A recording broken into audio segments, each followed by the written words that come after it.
just where's that confidence at as you get ready for round three, which is going to be at an entirely new course this time around? Yeah, I mean, every year I kind of any golf tournament I go into, I'm looking to do well. I mean, that's kind of just my natural instinct. That's my expectation. So, I'm hoping to do the same in this third championship here. It's exciting that it's going to be at a different place.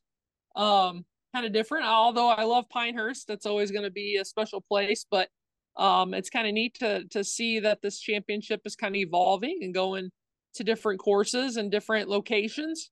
So yeah, super excited for it. But yeah, I mean, I still have the same expectations going into this, that I can do well and hopefully pull out another victory. For sure. And you take a look at this course, Sand Creek Station, kind of like what you mentioned, the fact that this tournament is evolving by going to different courses. What have you come to learn about Sand Creek Station and just how have you come to prepare for what's to come next week? Well, I mean, it looks like a great venue. It's hosted some USGA championships in the past.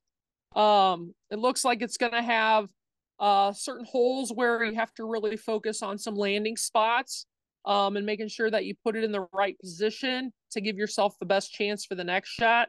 It looks like it has some water hazards, so you got to be careful with that.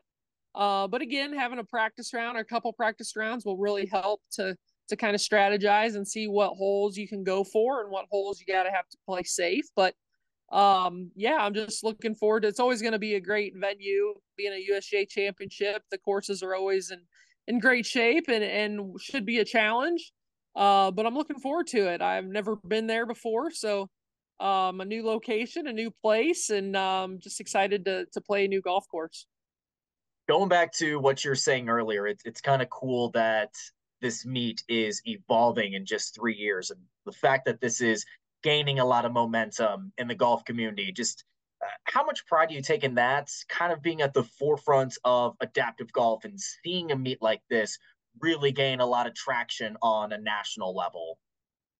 Yeah, I mean, just since the USGA has been involved and some other big organizations like the R&A and the PGA of America, it's really shown the evolution of just adaptive golf and the adaptive golf community.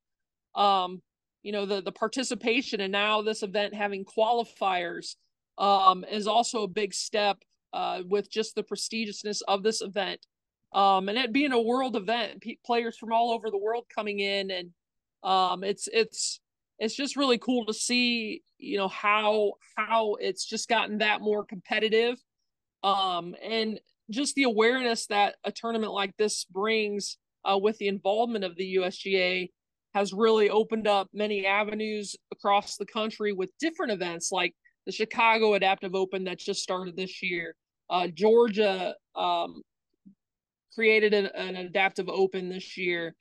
Florida had one. Indiana. I mean, there's just been so many different golf associations that have created, an adaptive golf tournament, from just the emergence of championships like this. So it's really cool to see. No, it's definitely cool, and the fact that you have qualifiers now for this tournament. Yeah, just going back to your point with just the level of interest and seeing just the high turnouts. Definitely a good step in the right direction for adaptive golf. So I know I've talked about this a little bit in the past, Cam, but the Hoosier States, Northeast Indiana is going to be well represented at this meet. You've got you, Amy Bockersteady, a Fort Wayne native, who has done really well in this field or in this tournament. Evan Matthias, a Jay County native, and a bunch of other folks with Hoosier ties.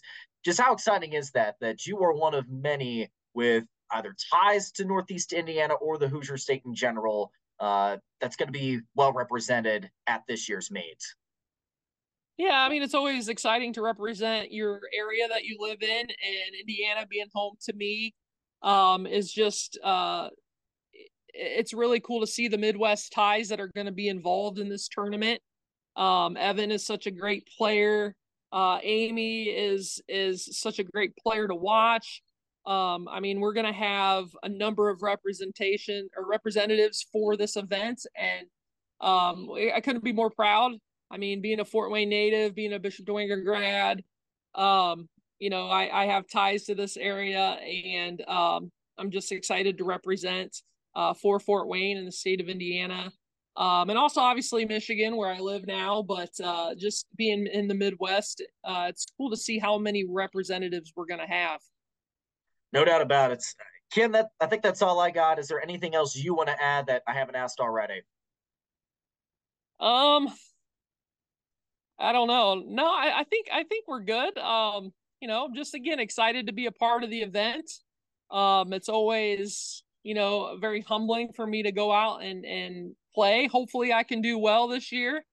Again, that's my expectation, but yeah, just looking forward to representing, you know, our state and representing myself and my family, and hopefully I can do well and bring home another title. So looking forward to it.